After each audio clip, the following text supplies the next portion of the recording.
Welcome back to Modeler Hippo, the channel where I'm trying to build an electric boat in my backyard. In this episode 19 of the components playlist, I'm looking at the version 3.0 of the 230 volt switch box. The reason for a 3.0 is that Electron Tinkerer very kindly in the comments in the last episode gave me a very plain and workable diagram showing that I don't need 7 switches, I only need 3, or in my case I've added an extra 4 to achieve the same thing. So where I failed was that I added a switch for both inputs on the shore power and the generator, and it kind of multiplied all the switches going down. So let's take a look.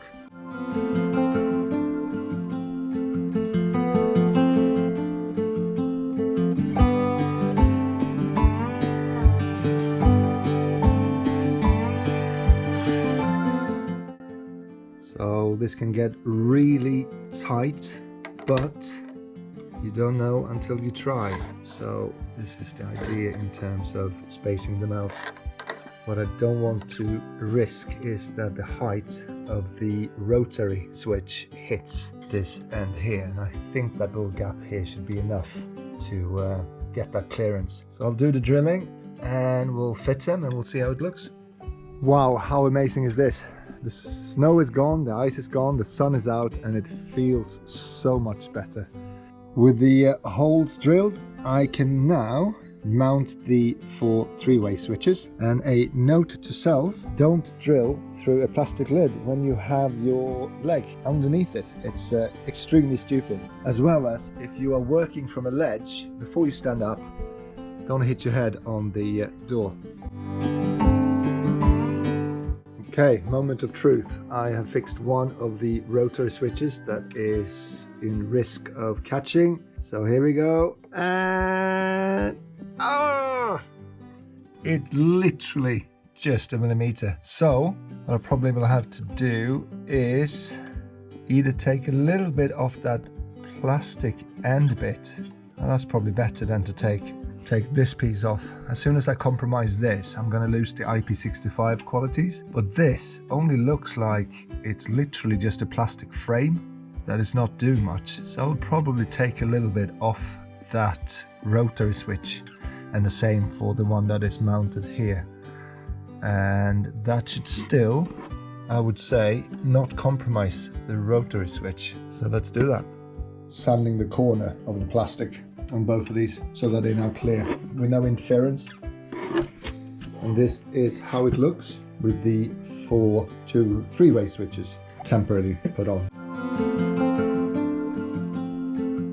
I've had some parts through the post which allows me to push forward. It's the Arctic Blue 2.5mm 2 cable and some cable shoes. That's what I'll be using for the generator and the shore power circuits. I also have the 6mm 2 Arctic Blue cable and the cable shoes, which I will be using for the in and out of the inverter, which can handle 9,000 watts instead of around 4,400. And I have some shrink tubing, which is brown, blue, and the yellow and the green for earth, which is the traditional colors for 230 volt in the UK.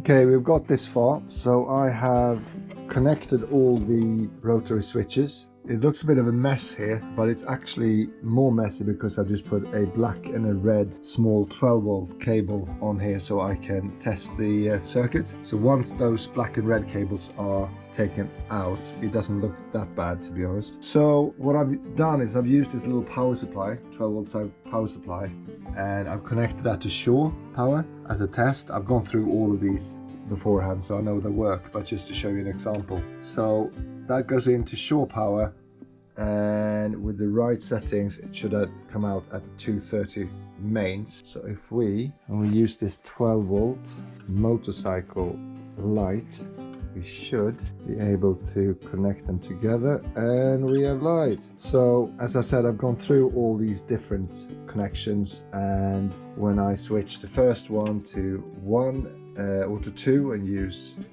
generator, it still comes through. The second switch I can branch off into the EG4 charge verter, and then there's a couple of different options, but it all works, which is great. What I'm going to do now is literally just measure up the positions of the glands.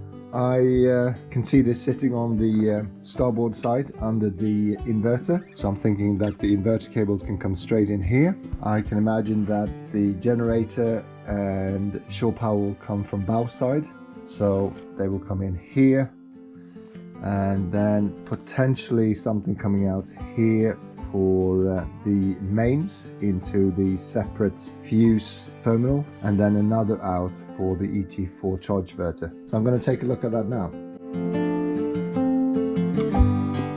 So these are the stickers that I have designed in Canva. It's perfect. You can download them as PDF in 300 dpi, which your local print shop can very easily print out something on vinyl or any other kind of good sticky material. So obviously the modular hippo icon is just there for fun. The inverter light is the switch that will turn off the two lights indicating inverter power in and inverter power out, so I don't have to have a little trickle draw there. Even though it's low, I don't want it. The bottom left one is the power out indicators, so it shows that you either have inverter power out or direct main route out or EG4 power out to the charger. The bottom right one is showing what power you have coming in, so inverter coming in, then shore power, and then generator. And to the right of that is also the combinations of the switches to make sure that you route that power and electricity in that direction.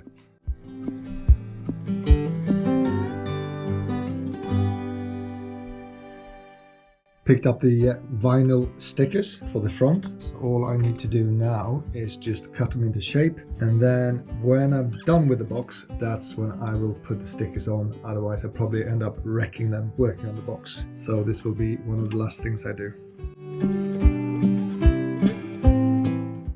As you can see, there is less space here on the inside because we have that rubber seal going around. Same thing goes here, and the same thing goes here. I have marked out the pilot light holes from the rear and also the switch hole and marked those. So hopefully that should now line up with the sticker on the front when I have drilled this, and I guess we will find out.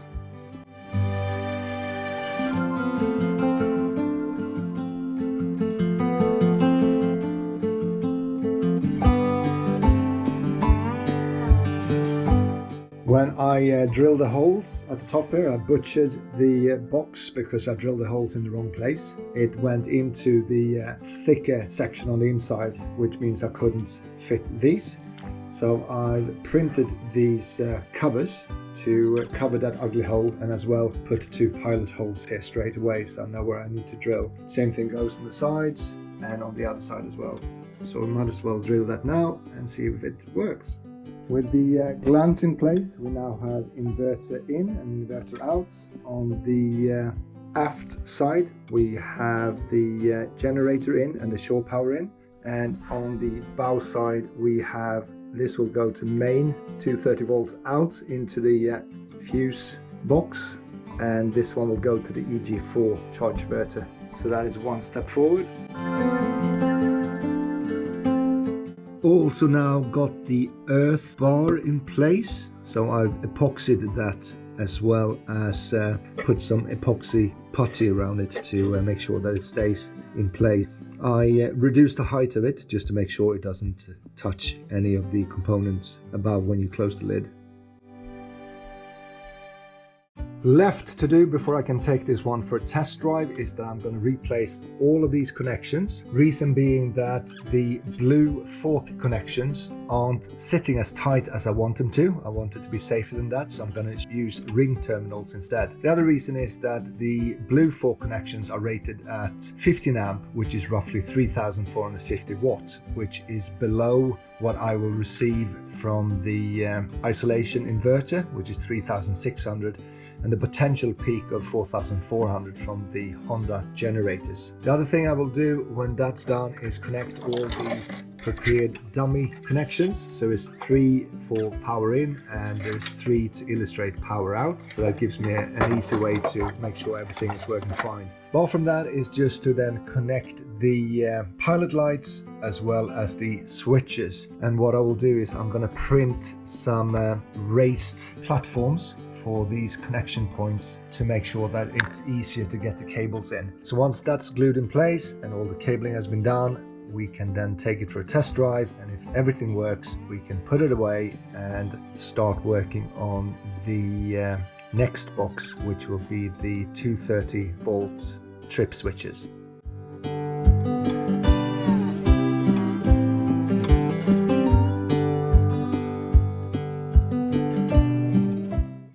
As always, thank you for watching, and if you want to see more and haven't subscribed, feel free to remember to subscribe. If you have any comments, concerns, ideas, stick them in the comment section and I will respond within 24 hours. If you want to see more about the actual boat build and the actual motor build of this project, then you have separate playlists for that as well. Until next time, have a great week and I'll see you soon.